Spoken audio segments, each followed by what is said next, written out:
Hello everybody, and welcome to Charlie's April Fool's phone calls. And we're going to talk about some of the wacky things that Charlie was doing on April Fool's, like sitting on tables, pacing, singing to himself, talking to himself on a unalive watch. He was on that watch on the 2nd, but leading up to the 1st, I had my mom help me look at who he was talking to. What was his state of mind around April 1st? Why was everything kind of culminating to a unalive watch on April 2nd? And probably has nothing to do with April Fools, but just so happens that it was on that day. And these kind of events kind of coincide with holidays for Charlie. I noticed that he has a lot of kind of anxiety around Valentine's Day, or maybe that was when the proffer was sealed. I know that he was pacing in his cell a lot then too, around when the proffer was sealed, and kind of going through even more incident reports. But there have just been consistent incident reports with Charlie, getting that right up on June 30th, and hopefully I'll check out more events. But let's go ahead and look at the people that Charlie was calling on April 1st leading up to that April 2nd blank watch. Hello everyone. I wanted to go over who Charlie was talking to on April Fools and April 2nd when Charlie was on an unalive watch. And I find these numbers important, the people that Charlie was calling the day before, because he was doing some erratic behavior like sitting on the table and pacing. So let's see who Charlie called first on April Fools. It was at 12:24 p.m., an unanswered call to Donna. Then at 12:26, Charlie did a misdial to Donna. That means he was typing pretty fast and just misdialed the numbers, so that one didn't go through. Then we have another call at 12:26 again to Donna, and it was unanswered. So then who does Charlie try to call?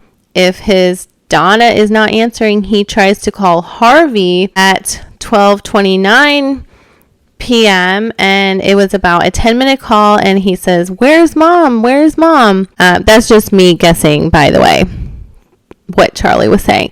Then we have another call at 12:40 p.m. to the law offices for a whopping 9 seconds, and they say, "Hey, can't talk right now." So they give him a time to call back, and this is just me speculating that Charlie called back at 1:15 p.m. for a 30-minute law office phone call on a holiday. I don't know if you call this a national holiday of April Fools, but it was a 30-minute phone call that Charlie very much needed that day because of his erratic behavior. Then at 3:17 p.m., we have a call of 36 seconds to the burner phone, then another phone call to the burner phone at 6:33 for 6 minutes, then another phone call to Donna at 8:35 for about 8 minutes.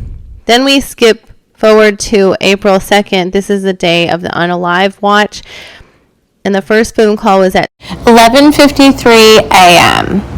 That is to a 16-minute phone call to Donna.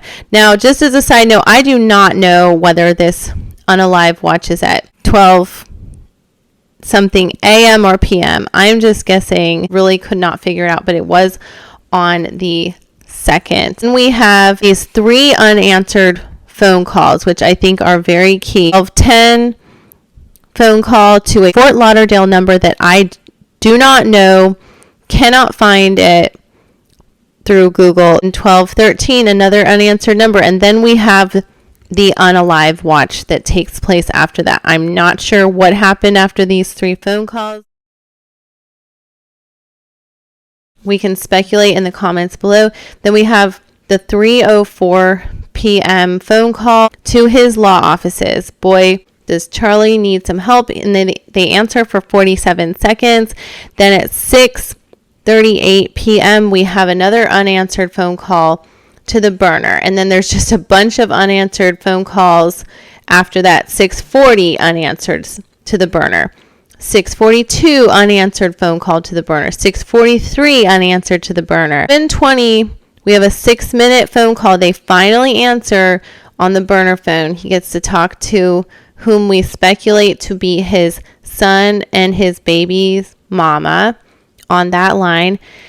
Then 7:56 p.m., we have a 60-second phone call to his law offices. Then 8:55, we have a phone call, 5-minute phone call to Donna. So that wraps up one of Charlie's toughest days in jail, a very rough April Fool's Day. And I'm not trying to poke fun at this topic, but Charlie is accused of a very serious crime, and we just hope that justice prevails for the Markel family.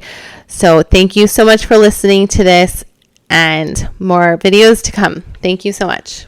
All right, thank you all so much for watching and liking and subscribing, and also check out that episode of Surviving the Survivor where I did a roundtable with some of the other people who are following closely to this case, and including the Steinbreck brothers and Judy Zhang, a couple of others from Tallahassee, Tim Jansen, and if I didn't miss him, definitely don't miss that one. I was so honored to be asked to be a guest on the show, and hopefully I will share more information pertaining to the case, and just keep the faith that there will be justice for Dan. And I hope everyone's having a wonderful summer. Thank you so much for watching and liking and subscribing. Have a wonderful day.